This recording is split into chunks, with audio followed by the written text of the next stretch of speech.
doktrinnya, atau tokohnya, atau idolanya, atau yang diikuti oleh teman-teman kita Wahabi. Siapa yang dikatakan oleh mereka sebagai Syekhul Islam, ya, maha gurunya orang-orang Islam sesudahnya, maksudnya adalah kelompoknya mereka. Imam Ibnu Taimiyah Al-Harrani meninggal di Damaskus, makamnya di Damaskus Suriah yang sedang berkecamuk, sampai meninggal tak menikah karena hidupnya lebih lama di penjara melawan penguasa. Pendapat Ibnu Taimiyah yang kontradiktif ditolak. Beberapa pendapat dia keluar dari Hanafi. Cikal bakal Wahabi, Taqiyuddin Abul Abbas Ahmad bin Abdul Halim bin Abdus Salam. Namanya bagus, namanya sendiri Ahmad, gelarnya Taqiyuddin, kunyahnya Abul Abbas. Ayahnya Abdul Halim seorang ulama. Abdus Salam ini ulama besar, cuma nggak nyeleneh, lurus-lurus. Jadi ayah dan kakeknya ini aswaja garis lurus, yang cucunya ini yang agak bengkok-bengkok. Nah, gelarnya beliau ini disebut Al-Imam, Syekhul Islam, Al-Hafidh, Al-Mujtahid, Az-Zahid, dan lain-lain. Mazhabnya Hambali, lahir di Harran tahun 661 Hijriah, meninggal di penjara tahun 728 atau 1328. Mengapa? Karena cikal bakalnya meninggal di penjara. Karena kalau gak di penjara berbahaya. Bibit ekstrim adalah dari Ibnu Taimiyah. Ibnu Taimiyah itu adalah hidup di masa akhir zaman, bukan ulama salaf. Ibnu Taimiyah adalah bukan salaf, akhir zaman, abad ke-6 ke-7. Itu adalah bukan ulama akhir, bukan ulama salaf yang dahulu seperti Imam Syafi'i, seperti Imam Ghazali yang abad ke-4 Hijriah. Itu akhir zaman. Kemudian punya murid namanya Ibnu Qayyim. Ibnu Qayyim punya murid, ternyata kita ketemukan dalam buku-bukunya dikit-dikit juga membid'ahkan orang lain, sementara pendahulunya tidak pernah seperti itu. Misalnya Ibnu Jauzi. Ibnu Jauzi adalah dari madhab Hambali, sangat sufi, luar biasa. Kemudian Ibnu Taimiyah dan Ibnu Qayyim rupanya sudah mulai menjauh di saat berbicara tentang ayat sifat, berani mengatakan Allah adalah bertempat di atas langit. Ini adalah termasuk penyelewengan akidah. Allah tidak butuh tempat.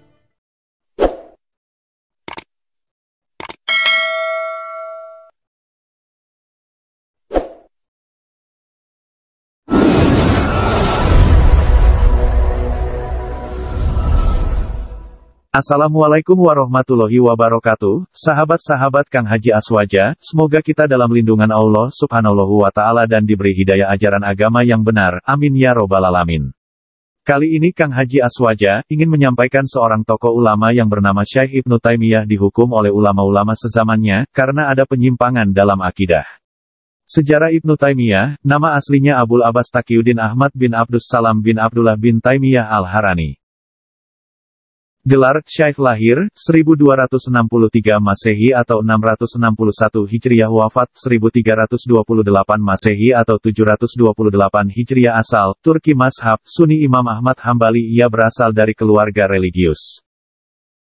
Ayahnya Syihabuddin bin Taimiyah adalah seorang syekh, hakim, dan khatib. Kakeknya Majduddin Abul Birkan Abdus Salam bin Abdullah bin Taimiyah Al-Harrani adalah seorang ulama yang menguasai fikih, hadis, tafsir, ilmu usyul, dan penghafal Al-Quran.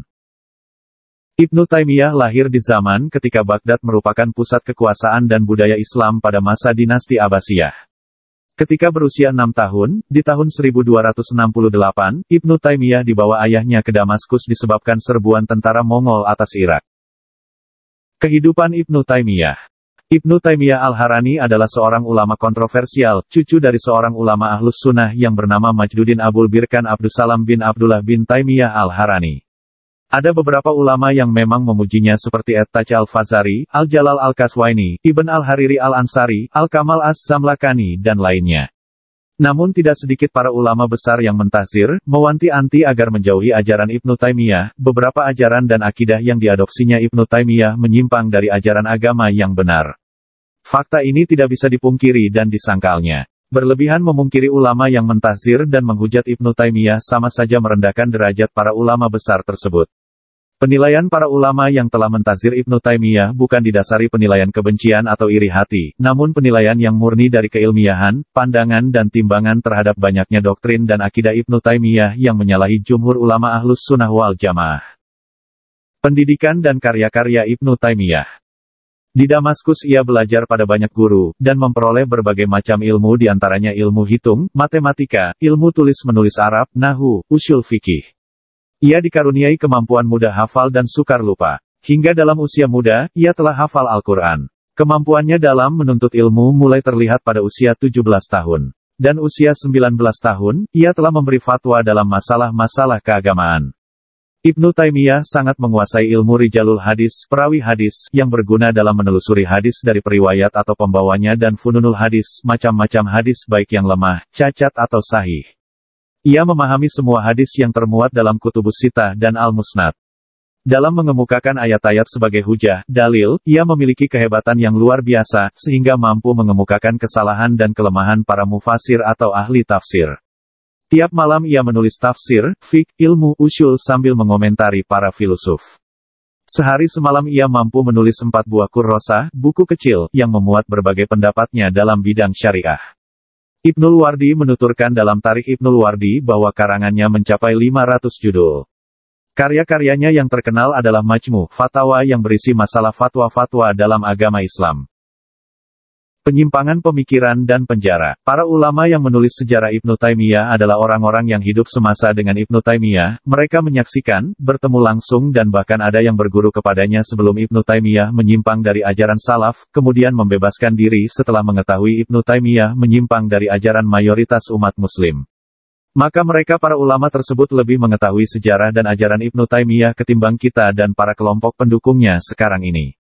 Sebelumnya ada baiknya kita mengetahui sedikit komentar para ulama Ahlus Sunnah wal Jamaah tentang ajaran Ibnu Taimiyah. Dijelaskan di kitab Al-Ajwibatul Mardiyah, Al-Mas'alatil Makiyah. Artinya, seorang ahli hadits yang mendapat gelar Al-Hafiz Al-Faqih, Waliuddin Al-Iraqi bin Syekh Al-Hafaz Zainuddin Al-Iraqi berkata, sesungguhnya Ibnu Taimiyah telah merusak mayoritas umat muslim di dalam banyak permasalahan, dikatakan mencapai 60 permasalahan sebagian mengenai akidah dan sebagian lainnya mengenai furu'iyah telah menyalahi permasalahan-permasalahan yang telah disepakati oleh umat Islam. Syekh Ibnu Hajar Al-Haytami berkata, dengan menukil permasalahan-permasalahan Ibnu Taimiyah yang menyalahi kesepakatan umat Islam, yaitu, Ibnu Taimiyah telah berpendapat bahwa alam itu bersifat dahulu dengan satu macam, dan selalu makhluk bersama Allah. Ia telah menyandarkan alam dengan zat Allah subhanahu wa ta'ala bukan dengan perbuatan Allah sekera ikhtiar, sungguh maha luhur Allah dari penyifatan yang demikian itu. Ibnu Taimiyah juga berkeyakinan adanya jisim pada Allah subhanahu wa ta'ala, arah dan perpindahan. Ia juga berkeyakinan bahwa Allah tidak lebih kecil dan tidak lebih besar dari aras. Sungguh Allah Maha Suci atas kedustaan keji dan buruk ini serta kekufuran yang nyata. Kitab Al-Fatawa Al-Hadisiyah, halaman 116 karya Syekh Ibnu Hajar Al-Haytami.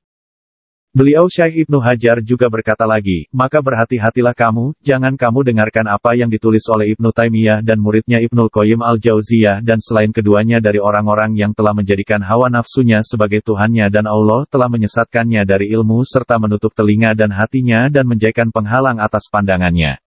Maka siapakah yang mampu memberi petunjuk atas orang yang telah Allah jauhkan? Bagaimana orang-orang sesat itu telah melampaui batasan-batasan syariat dan aturan, dan mereka pun juga telah merobek pakaian syariat dan hakikat, mereka masih menyangka bahwa mereka di atas petunjuk dari Tuhan mereka, padahal sungguh tidaklah demikian. Kitab Al-Fatawa Al-Hadisiyah, halaman 203.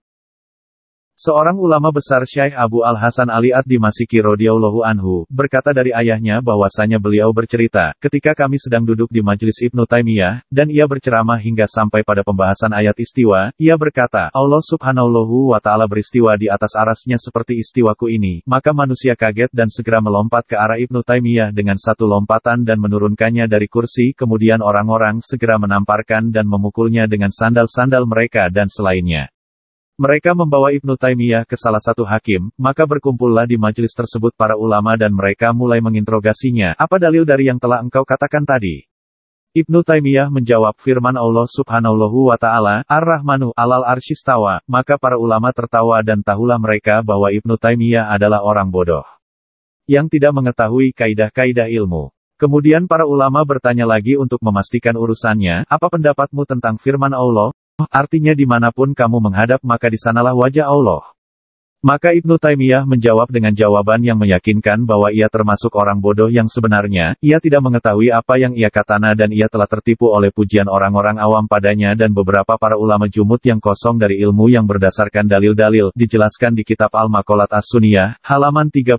Sekarang marilah kita simak penuturan seorang ulama yang sezaman dengan Ibnu Taimiyah yaitu Ibnu Syakir Al-Qutubi dalam salah satu kitab tarikhnya Juz 20 yang telah diabadikan oleh seorang ulama besar dari kalangan Ahlus Sunnah yang terkenal di seluruh penjuru dunia yaitu Al-Hafiz Ibnu Hajar Al-Asqalani dalam kitabnya Ad-Duraru Al-Kaaminah, dan beliau juga pensyarah kitab Sahih Bukhari yang dinamakan Fathul Bari. Berikut penuturan beliau yang begitu panjang namun saya singkat dengan tanpa menghilangkan maksud tujuannya. Sidang pertama, di tahun 705 di hari ke-8 bulan Rajab, Ibnu Taimiyah disidang dalam satu majelis persidangan yang dihadiri oleh para penguasa dan para ulama ahli fikih di hadapan wakil sultan. Maka Ibnu Taimiyah ditanya tentang akidahnya, lalu ia mengutarakan sedikit dari akidahnya. Kemudian dihadirkan kitab akidahnya Al-Wasitiyah dan dibacakan dalam persidangan, maka terjadilah pembahasan yang banyak dan masih ada sisa pembahasan yang ditunda untuk sidang berikutnya. Dan di tahun 707 hari ke-6 bulan Rabiul Awal hari Kamis, Ibnu Taimiyah menyatakan taubatnya dari akidah dan ajaran sesatnya di hadapan para ulama Ahlus Sunnah wal Jamaah dari kalangan 4 mazhab, bahkan ia membuat perjanjian kepada para ulama dan hakim dengan tertulis dan tanda tangan untuk tidak kembali ke ajaran sesatnya, namun setelah itu ia pun masih sering membuat fatwa-fatwa nyeleneh dan mengkhianati surat perjanjiannya hingga akhirnya ia mondar-mandir masuk penjara dan wafat di penjara sebagaimana nanti akan diutarakan ucapan dari para ulama. Mereka semua adalah para ulama besar di masa itu, salah satunya adalah Syekh Ibnu Rifah yang telah mengarang kitab Al-Matlabu Al-Ali, syarah dari kitab Al-Wasit Imam Ghazali sebanyak 40 jilid. Namun faktanya Ibnu Taimiyah tidak lama melanggar perjanjian tersebut dan kembali lagi dengan ajaran-ajaran menyimpangnya. Sampai-sampai dikatakan oleh seorang ulama. Artinya, akan tetapi tidak lama setelah itu Ibnu Taimiyah melanggar perjanjian dan pernyataannya itu sebagaimana kebiasaan para imam sesat dan ia kembali pada kebiasaan lamanya di dalam menyesatkan umat. Sidang kedua, diadakan hari Jumat hari ke-12 dari bulan Rajab. Ikut hadir saat itu seorang ulama besar Sofiyuddin Al-Hindi. Maka mulailah pembahasan, mereka mewakilkan kepada Syekh Kamaluddin Az-Zamalkani dan akhirnya beliau memenangkan diskusi itu, beliau telah membungkam abis Ibnu Taimiyah dalam persidangan tersebut. Ibnu Taimiyah merasa khawatir atas dirinya, maka ia memberi kesaksian pada orang-orang yang hadir bahwa ia mengaku bermazhab Syafi'i dan berakidah dengan akidah Imam Syafi'i. Maka orang-orang ridho dengannya dan mereka pun pulang. Sidang ketiga, sebelumnya Ibnu Taimiyah mengaku bermazhab Syafi'i, namun pada kenyataannya ia masih membuat ulah dengan fatwa-fatwa yang aneh-aneh sehingga banyak mempengaruhi orang lain. Maka pada akhir bulan Rajab, para ulama ahli fikih dan para qadhi berkumpul di satu persidangan, yang dihadiri wakil sultan saat itu. Maka mereka semua saling membahas tentang permasalahan akidah dan berjalanlah persidangan. Bagaimana persidangan yang pertama? Setelah beberapa hari datanglah surat dari Sultan untuk berangkat bersama seorang utusan dari Mesir dengan permintaan Ketua Qadhi Najmuddin. Di antara isi surat tersebut berbunyi, kalian mengetahui apa yang terjadi di tahun 98 tentang akidah Ibnu Taimiyah. Maka mereka bertanya kepada orang-orang tentang apa yang terjadi pada Ibnu Taimiyah. Maka orang-orang mendatangkan akidah Ibnu Taimiyah kepada Qadhi Jalaluddin Al-Quswaini yang pernah dihadapkan kepada Ketua Qadhi Imamuddin. Maka mereka membincangkan masalah ini kepada raja supaya mengirim surat untuk masalah ini dan raja pun menyetujuinya. Kemudian setelah itu raja memerintahkan Syamsuddin Muhammad Al-Muhammadar Ibnu untuk mendatangi Ibnu Taimiyah dan ia pun berkata kepada Ibnu Taimiyah, raja telah memerintahkanmu untuk pergi esok hari. Maka Ibnu Taimiyah berangkat ditemani oleh 2 Abdullah dan Abdurrahman serta beberapa jamaahnya. Sidang keempat Ibnu Taimiyah, maka pada hari ke-7 bulan Syawal. Sampailah Ibnu Taimiyah ke Mesir dan diadakan satu persidangan berikutnya di Benteng Kairo, di hadapan para qadhi dan para ulama ahli fikih dari 4 mazhab. Kemudian Syekh Syamsuddin bin Adnan Asy-Syafi'i berbicara dan menyebutkan tentang beberapa fasal dari akidah Ibnu Taimiyah. Maka Ibnu Taimiyah memulai pembicaraan dengan pujian kepada Allah Subhanahu wa Ta'ala dan berbicara dengan pembicaraan yang mengarah pada nasihat bukan pengklarifikasian. Maka dijawab, wahai Syekh, apa yang kau bicarakan kami telah mengetahuinya dan kami tidak ada hajat atas nasihatmu, kami telah menampilkan pertanyaan padamu maka jawablah. Ibnu Taimiyah hendak mengulangi pujian kepada Allah, tapi para ulama menyetopnya dan berkata, "Jawablah wahai Syekh." Maka Ibnu Taimiyah terdiam, dan para ulama mengulangi pertanyaan berulang-ulang kali tapi Ibnu Taimiyah selalu berbelit-belit dalam berbicara. Maka seorang kodi yang bermazhab Maliki memerintahkannya untuk memenjarakan Ibnu Taimiyah di satu ruangan yang ada di benteng tersebut bersama dua saudaranya yang ikut bersamanya itu. Begitu lamanya ia menetap di penjara dalam benteng tersebut hingga ia wafat dalam penjara pada malam hari tanggal 22 Zulqa'dah tahun 728 Hijriah. Sejarah ini telah ditulis oleh para ulama di dalam banyak literatur kitab yang mutabar di antaranya Kitab Ad-Duraru Al-Kaminah, karya Ibnu Hajar. Kitab Nihaya Al-Arab fi Funun Al-Adab, karya As-Syekh Shihabuddin An-Nuwairi wafat 733 Hijriah, cetakan Al-Kutub Al-Misriyah dan yang lainnya. Wafatnya Ibnu Taimiyah meninggal di penjara Qolah Dimasik. Disaksikan oleh salah seorang muridnya Ibnul Qayyim Al-Zauziyah, ketika dia sedang membaca Al-Quran Surah Al-Qamar yang berbunyi Innal muttaqina fi jannatin wa naharin. Ia berada di penjara ini selama 2 tahun 3 bulan dan beberapa hari, mengalami sakit 20 hari lebih. Pada masa tuanya, dia menulis banyak kitab sekaligus mengisi waktunya. Dia dipenjara karena berseberangan dengan pemerintah dan ulama di zamannya. Sewaktu menulis, dia sering juga saling bersurat-suratan kepada kawan-kawan. Akhirnya, pihak pemerintah merampas semua peralatan tulisnya, tinta, dan kertas-kertas dari tangan dia. Namun Ibnu Taimiyah tidak pernah patah arang. Dia banyak berdakwah dengan menulis surat kepada kawan-kawan, dan teman-temannya memakai arang. Sehingga, dengan terang, dia berkata, orang yang dipenjara adalah orang yang dipenjara harinya dari Tuhannya, sedangkan orang yang tertawan adalah orang yang ditawan oleh hawa nafsunya. Ia wafat pada tanggal 20 Zulhijjah 728 Hijriah, dan dikuburkan pada waktu Asyar di samping kuburan saudaranya, Syekh Jamal Al-Islam Syarafuddin.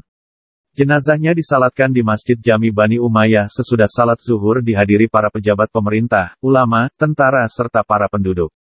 Itu sahabat Kang Haji Aswaja tentang sejarah kelam Ibnu Taimiyah dalam perjalanannya, yang dijelaskan di kitab-kitab para ulama. Semoga bermanfaat. Wassalamualaikum warahmatullahi wabarakatuh.